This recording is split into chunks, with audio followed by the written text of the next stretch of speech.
Hello and welcome back. This word is entitled The Blessing of Blindness, and it's a strange title, but I'll unpack it.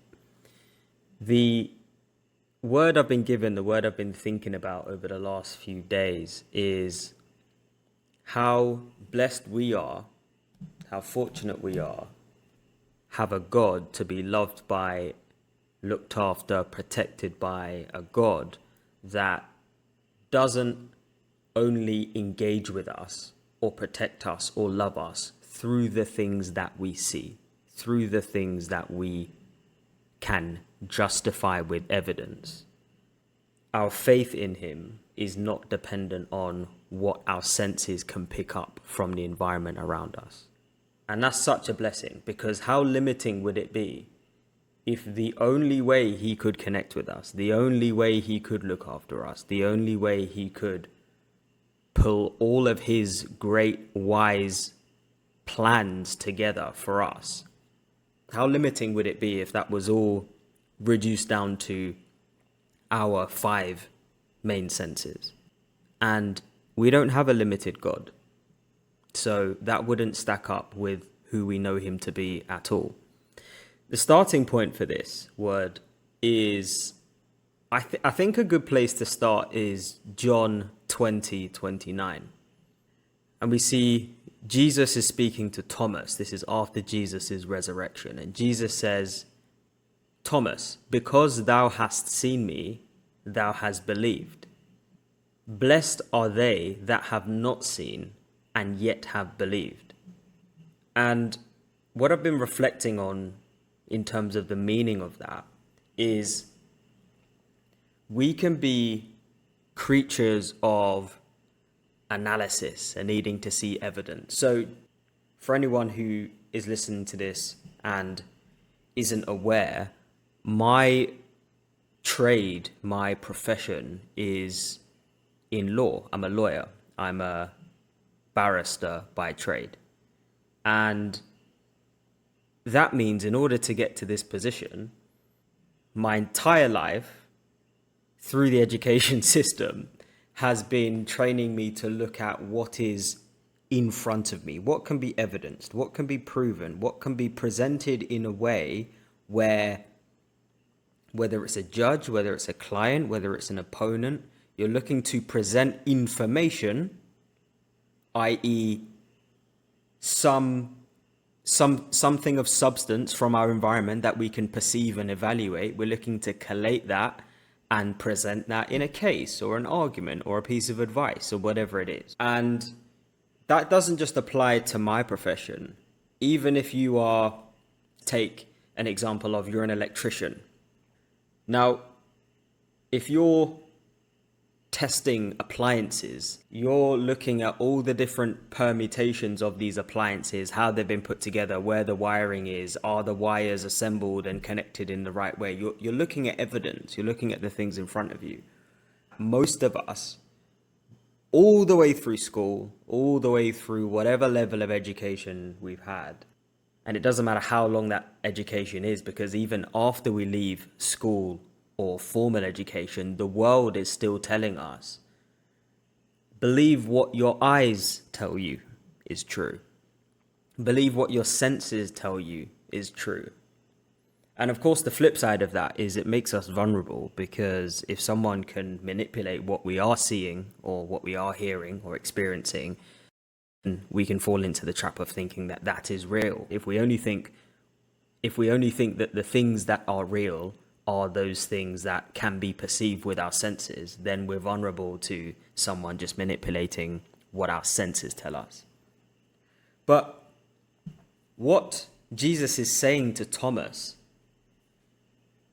who doubted at this point, doubted that Jesus had been risen from the dead, what Jesus is saying is, you believe in me, and that's a good thing. You can see me now, you have evidence of me now, I'm in front of you now.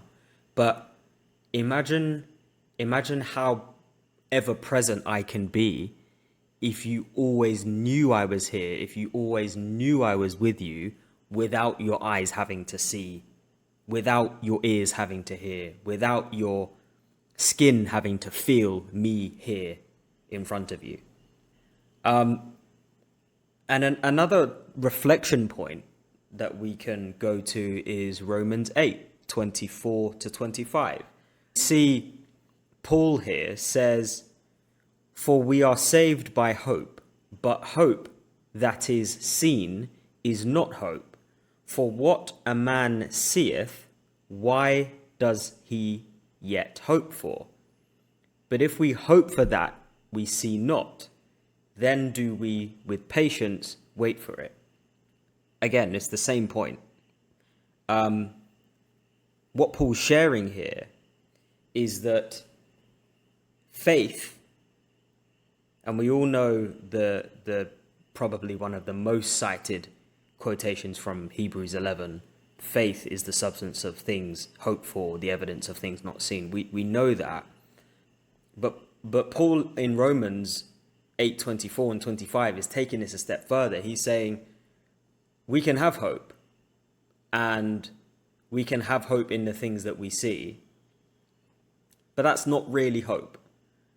What's the point in only hoping for the things that you can see or the things that you can evidence? What are you hoping for if there is already evidence of it in front of you? That doesn't really require faith. What requires faith is when you know who your God is, you know what his heart is like, you know his character, you know his promises, you know his will, you know what he wants in terms of obedience and seeing our actions, decisions, our heart, our emotions, our mind reflecting his, right? If we get to know him, then we can trust him. And if we can trust him, then we don't need to see every little step or piece of the puzzle or plan that he's putting together. We can step back. We can get out of the kitchen. We can get out of the kitchen, get out of our own way, get out of his way. Not that we could ever change what he brings to manifestation, but figuratively speaking, we can get out of his way and not frustrate the process of his will being done on earth as it is in heaven by wanting to see the evidence at every little point along the way, right? It's a blessing to have a God that doesn't need to be limited by the senses that we can perceive, because his ways are higher than our ways. So even if he did show us the plan, would we understand it? Would we receive it? Would we get in the way and frustrate it somehow, as we often tend to do? We have a predisposition towards wanting to control or have some influence or some hand in what is happening. And that really comes from not trusting. That really comes from lack of faith. And I don't say that as a criticism.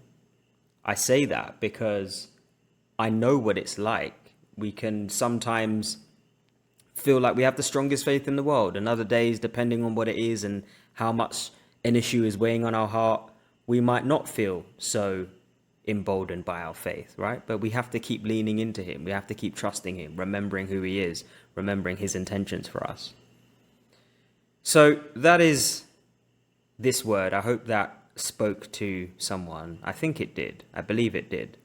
The Holy Spirit's been asking me to share this word for a few days now, so I know that someone listening to this needed to hear it. God bless, and we'll speak soon.